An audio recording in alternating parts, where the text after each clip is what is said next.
വിരലുകൾ കോർക്കാൻ മൃദുമൊഴി കേൾക്കാനായി ഉടലുണരുന്നു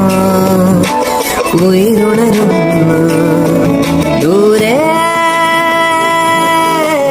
ആ വഴി ഈ വഴി വേറെയായി പോകയോ മേലെ മാലിനി ചില്ലയിൽ കൂടാ പോന്നൊരാ പക്ഷികൾ ഓർക്കുവാൻ